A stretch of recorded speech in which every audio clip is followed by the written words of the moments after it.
اور وہ زندگی کبھی ختم نہ ہونے والی زندگی، لامحدود زندگی۔ دنیا میں انسان کی عمر طے ہے 60 سال، 70 سال، 80 سال، 100 سال۔ پچھلی امتوں میں 400 سال، 500 سال۔ حضرت نوح علیہ السلام کی عمر 950 سال، حضرت آدم علیہ السلام کی عمر 1000 سال، حضرت موسیٰ علیہ السلام کی عمر ہزاروں سال، بعض جناتوں کی عمر ہزاروں سال۔ ایک مرتبہ حضرت موسیٰ علیہ السلام غالباً کہیں سے گزرتے ہیں تو وہاں راستے میں ایک جن سے ملاقات ہوتی ہے، تو وہ جن حضرت موسیٰ علیہ السلام کو سلام کرتا ہے اور حضرت موسیٰ علیہ السلام کو نبی مانتا ہے۔ تو حضرت موسیٰ علیہ السلام فرماتے ہیں کہ آپ جن ہیں، اللہ تعالیٰ نے آپ کو ایک خاص صفت سے پیدا کیا ہے، آپ لوگوں کی عمریں بھی بہت دراز ہوتی ہیں، اگر آپ میرے بعد بھی زندہ رہیں یا اس زمانے کو پائیں جس زمانے میں آخر الزمان نبی صلی اللہ علیہ وسلم مبعوث ہوں گے، تو ان کو میرا سلام عرض کرنا۔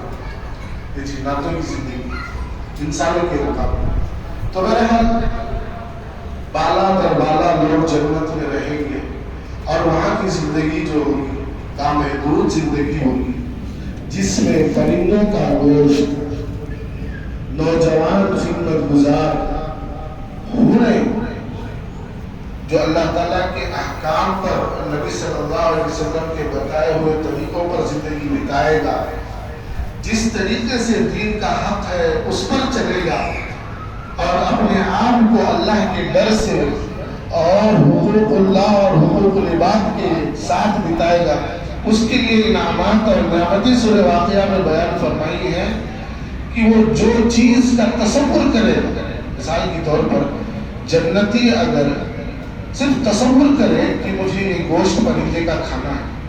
ایک واقعہ اور بھی ہے، مفسرین فرماتے ہیں کہ جب جنتی جنت میں پہنچ جائیں گے، وہاں ان کی غذا کے لیے جو وہ لوگ دیکھیں گے تو چرند پرند اڑتے ہوئے نظر آئیں گے۔ اب یہ تصور کریں گے کہ مجھے اس چرند کا پرند کا گوشت کھانا ہے، بس یہ ارادہ کرنے کی دیری اللہ تبارک و تعالیٰ اس پرندے کو تیار کر کر اس کی دسترخوان پر بھیج دیتا ہے۔ فاسٹ سروس دنیا میں موجود نہیں۔ یہ ان لوگوں کے لیے ہے جو اللہ تبارک و تعالیٰ کو راضی کر کر، احکام شریعت کو اپنا کر، اپنی زندگیوں کو کامیاب بنا کر اس دنیا سے جب جائیں گے تو ان کے لیے یہ اجر و ثواب، ان کے لیے انعامات۔ فرماتے ہیں محدثین، علماء فرماتے ہیں، کتابوں میں لکھا ہے، احادیث میں اس کی نقل موجود ہے، صحابہ سے اقوال نبی صلی اللہ علیہ وسلم کے موجود ہے کہ ایک انگور خربوز کے برابر ہوگا۔ اب تو سوچ لو سیب کا حساب کیا ہوگا؟ انگور چھوٹا دانہ ہے، سیب اس سے بڑا ہے، تو سیب کا دانہ کتنا بڑا ہوگا؟ لہذا اللہ تبارک و تعالیٰ ان چیزوں کا فرشتوں سے ذکر کر کر، ان سے تذکرہ کر کر، ان کا امتحان لینے کے بعد مفسرین فرماتے ہیں کہ انسان کی آمد سے پہلے جناتوں کا بسر ہوا، تخلیق جنات فرما کر آپ نے، اللہ تبارک و تعالیٰ نے جناتوں کو دنیا میں بسایا۔ پھر جب دیکھا جناتوں میں بھی شرکسی ہے، نافرمانی ہے، بغاوتی ہے، ایک دوسرے میں لڑنا، ایک دوسرے میں جھگڑا، اللہ تعالیٰ کی نافرمانی کرنا، تو پھر اللہ تبارک و تعالیٰ نے انسانوں کا وجود بنایا، حضرت آدم کو پیدا فرمایا اور حضرت آدم علیہ السلام سے حکم فرمایا کہ آپ کو زندگی دی گئی ہے بس جنت میں گزارنے کا۔ ساتھ ہی ساتھ حضرت حوا علیہ السلام کو پیدا فرمایا کہ یہ آپ کا جوڑا ہوگا،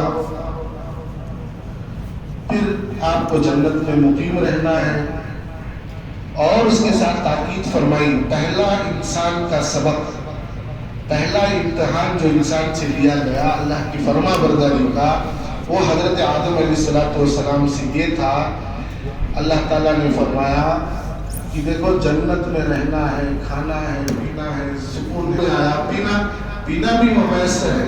اللہ تبارک و تعالیٰ قرآن مجید میں فرماتے ہیں شرابًا طہورا، وہ شراب جو پاک ہوگی، جس میں نشہ نہیں ہوگا۔ یہاں دنیا میں جو شراب بنتی ہے اس میں نشہ ہوتا ہے. نشہ کیسا پیدا ہوتا ہے؟ کسی چیز کو، کسی پھل کو اگر رکھ دیا جائے کچھ دنوں کے لیے تو اس میں ایک مواد پیدا ہوتا ہے، اس میں مواد پیدا ہوتا ہے جس کی وجہ سے وہ خراب ہو کر سڑ کر پھر دوبارہ ایسا مواد پیدا ہوتا ہے جس سے اس میں نشہ تعلق ہوتا ہے. جیسے کہ انگور مشہور شراب ہے یہودی عیسائیوں کے نزدیک. اس کو جو ہے یہ لوگ پرزرو کرتے ہیں، رکھتے ہیں کئی دن کے لیے. آج آسانی کے لیے کیمیکلز ملایا جاتا ہے، مگر اس زمانے میں کوئی کیمیکلز نہیں پائے جاتے تھے. تو اس کو رکھ کر سڑا کر گلا کر پھر کئی دنوں اس کو رکھ کر اسے پیس کر اس کا شربت بنا کر جب یہ دیتے ہیں تو وہ چیز نشے میں بدل جاتی ہے. مثال کے طور پر پیاز، سرکہ. احادیث میں اللہ کے نبی صلی اللہ علیہ وسلم نے فرمایا سرکہ بہترین سالن ہے، مگر کب؟ جب وہ صحیح طریقے سے ان دنوں میں استعمال ہو جائے. اگر سرکہ آپ مہینوں تک رکھیں تب بھی خراب نہیں ہوتا، مگر اس کی بھی شریعت میں فقہاء نے اجازت دی ہے. بہرحال تو اللہ تبارک و تعالیٰ نے فرمایا کہ شراباً طہورا، ایسی شراب جس سے نشہ نہیں، آدمی پینے کے بعد اور طاقتور ہوگا. اور جنت کی طاقت کیسی ہوگی کہ ایک فرد کی طاقت فرمایا 10 پہلوانوں کے برابر ہوگی. 10 پہلوان یا ایک ہاتھی، ایسی طاقت ہوگی ایک مرد کے اندر. اور ایک مرد جوان ہوگا، کبھی بوڑھا نہیں ہوگا، جوانی زندگی ہوگی، خوبصورت ہوگا، گردا بال ہوں گے، سنتی چہرہ ہوگا، نور ہوگا چہرے پر. یہ ان لوگوں کی علامت ہے جو نماز قائم کریں گے، جو اللہ کو راضی کریں گے. فرمایا احادیث میں جو نماز سے پہلے وضو بنایا جاتا ہے تو کل حشر کے میدان میں ان اعضاء کو چمکتا ہوا پائیں گے جس پر وضو کا پانی پھرتا تھا، گزرتا تھا، جس سے وہ وضو کرتا تھا. مثال کے طور پر چہرہ، ہاتھ، یہاں تک پیر، سر کا چمکنا، یہ ان لوگوں کی علامت تھی.